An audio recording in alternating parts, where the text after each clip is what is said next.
Hello, good people, once again with the Drive 53 once again. Non-traffic edition, which is what I have. Well, I said last time I talked about this that I would give a report, if you will, on how I like this thing after driving with it. So I've put a few miles on the one I have. And now it's my primary one. Yeah. Even though I own a Drive Smart 76 and a Drive Smart 66. It's this guy. What a pleasant surprise. The first thing I have to mention is that I really have to remind myself that I can't really read electronic displays that well at night. And what I mean by that is anything backlit. And that includes the speedometer. This is something that has been going on ever since my teenage years. Ever since I first started driving, basically. There's nothing wrong with my eyesight, well, as far as I know. But what happens is that if there's anything backlit, gauge cluster, screen like this, phone. Well, I don't use the phone when I drive because that's dumb. But anyway, any type of backlit anything. If it's front lit, like a street sign, oh, I'm fine with that. I could read street signs easy. But if it's backlit, then what happens is that while I'm driving, I get a little, looks a little streaky, because you drive down a road that's not perfectly smooth and your car vibrates and etc. That's how it is. So anytime I think, especially with these Garmins, I bring one into the car, if it is night, I have to remind myself everything backlit to my eyes looks bad at night. But during the day, oh, no problem. I've got all this ambient light around me from sunlight, of course. So what that does is that my eyes are much more comfortable with that. And it's interesting because even on something, a large display like the Drive Smart 76 or the Drive Smart 65, even with one of those at night, yeah, I still get a little bit of the streaky streaks, if you will, especially with text. Not so much with the map. It's if I'm trying to read this or anything to read that is not on the map, yeah, I will see little streaky streaks. Nothing crazy. But anyway, the point is I have to remember that. And sometimes I forget. In fact, I forget that a lot. So the only time when the smallness of a screen actually bothers me, if it is something like, I have to think of a model here. Like, let's just say the Nuvi 1100 or the Nuvi 30. That's a good one. Okay, so if I'm using a Nuvi 30, even during day driving, that's a bit difficult to read, even in normal daylight driving. But not this. This is good. So I've been driving around with it, and there's no traffic reporting, although I could add it in if I wanted to. I can plug in one of my GTM 36 cables. Haven't done it once.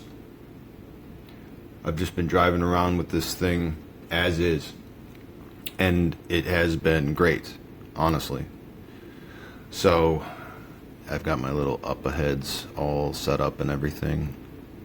Yeah, in this generation, they turned this field blue, whereas on the 65 and earlier, it was either black or gray, depending on whether it's in night mode or day mode. But on this one, it's blue.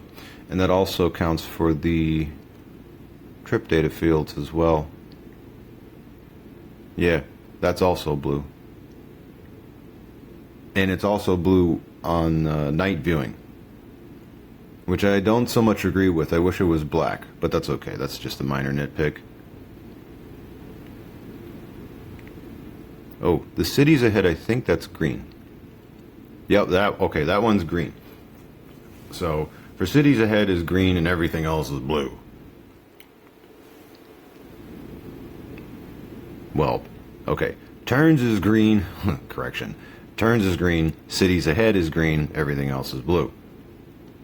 Am I right? Yes, I am correct. Driving around with this thing just really gets me back to the basics of what really matters with a navigator. This is what the Drive 53 has taught me, because I have been using GPS navigation since 2005. A long time. 20 years. Almost 21 at this point. And I started with the little baseball-sized Street Pilot i3. Been through so many models. And now I am here. And it is interesting that with this 53 that it harkens back to navigators I used to use.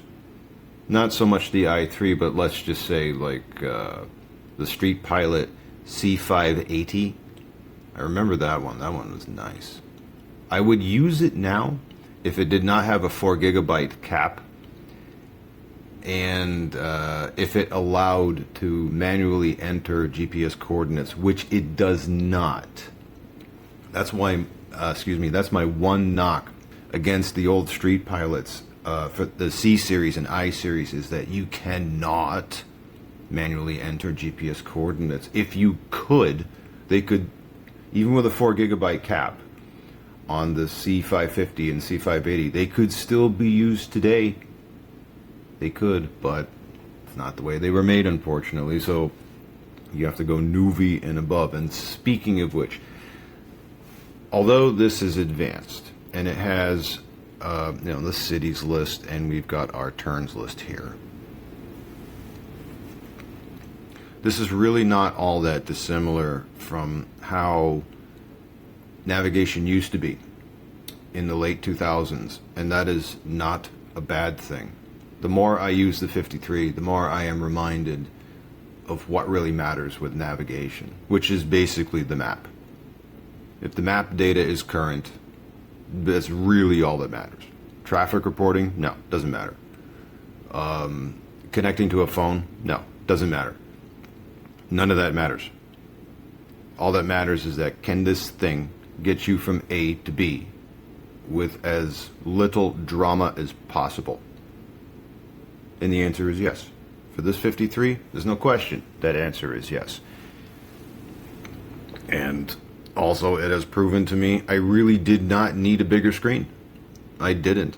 Now, if you happen to own a 66 or a 76 now, no, I'm not telling you to go throw it out or return it. No. If you like it, keep it. Totally keep it. But I use this and I'm like, I guess I didn't need those bigger screens after all. Oh, and going back to just older models, this is why there are some guys out there, and girls too, that really latch on to those older models they have, because they just work. The only reason anyone ever stopped using these was because the maps got old. That's it. If you examine every possible thing you could think of, short of a hardware failure, if the screen starts getting a line across, that white line thing that the matte screens do, or actually the capacitive ones do that too. You've used it for years and years, and the speaker is crackly, and the screen starts having problems, the battery gets a little wonky. Okay, yeah, that's just normal wear and tear. But for other ones where the unit is otherwise good, the only reason to stop using it is that the map data got old. And that's it. And it's, well, if I could get, updated maps, I would continue using this thing. Well, hence why I offer maps. Really. So this is what keeps those old Garmins running. And I have seen Amazon user reviews in particular of people that got this one the 53. Actually, no, and the 66. Yeah, the 66 and the 53, not so much with the 76. Where they say, I bought this, and this is so much more complicated compared to my old Nuvi 50. Or the 2460, which is a model I don't even like. And there are some people that really like it because they got very used to the way it worked, did not want the change, and only stopped using it because the maps got old. And so anyway, back to this thing, back to the 53. So even though I have models that are larger and have way more features and voice control and smartphone connectivity and Wi-Fi and all this other stuff, I'm liking this better. I was certain, totally sure, I would not like this. I was absolutely certain. I said, no, there's no way. I'll just buy it, and then, as a collectible, and then I'll make a few videos for the channel for Sat 10.3, and then it'll go back in the box. No, this is, the 53 is resident in my car now, and I'm really liking it. Another reason why I like this is I have an affinity, if you will, for small tech that really works, and this really does. Like, this is why some people, even like collectors of Garmin's, even like getting the little baseball-sized i2, i3, i5 models to work, because just even if they don't use it regularly, just getting the thing working. And getting maps in it. Like, oh yeah, I got this tiny little thing, and it's one of those, what a small wonder. Even though the GPS antenna in it is old and slow, it takes forever for it to get a signal, but the point is it can. Say, I can make this work again. And you can do that. Now, I have an i3 and an i5, but no, I would not use that regularly, although that is the only one I own that can operate on 2 AA alkaline batteries. That's cool. I will admit that's cool. So yeah, anyway, basics. No traffic reporting, no smartphone connectivity, no Wi-Fi, no Bluetooth either. And it uses the old style connector, which I have seen some people yap about. And like I said a moment ago, there's some people that will get one of these, a 53 or a 66, and they get a little upset because it's not as simple as the older models were. Now, I actually like the newer one mainly because of this. Having turns on the right side, that is one of the best things Garmin ever did with the UI. And also, I think they might be the only ones doing it, which is amazing to me because, this can't be a patented technology. I wouldn't think so. It's just a list of directions on the right side. Maybe it is. I don't know. But no one else does it. TomTom doesn't do it. Google Maps doesn't do it. Waze doesn't do it. None of them do it. Magic Earth, they don't do it. Organic Maps, they don't do it. And the thing is, they easily could. All they have to do is just put up a layer on the right side with the current list of directions. How hard is it to do that? I'm not a programmer, but well, not for UI, not for user interfaces, but still, it's like, okay, how hard would it be to just put something on the right side that dynamically updates with a list? Because you can bring this up at any time. Okay, we have this. Well, why not take that and put it over here? Which is what Garmin did. But none of the other guys do it. Like, okay, well, that's fine for me because I stay with my Garmin's. Using this with none of the wireless stuff, not even FM, without not even traffic reporting that way. I've been using this saying, I like this. I like this because, the small wonder thing I was talking about, yeah. So the fact that this is a very slightly less than 5-inch screen, 4.95 inch. And I went from this large 7 to a 5. There's just something, I don't know, it's a level of happy I don't know if I can really accurately describe.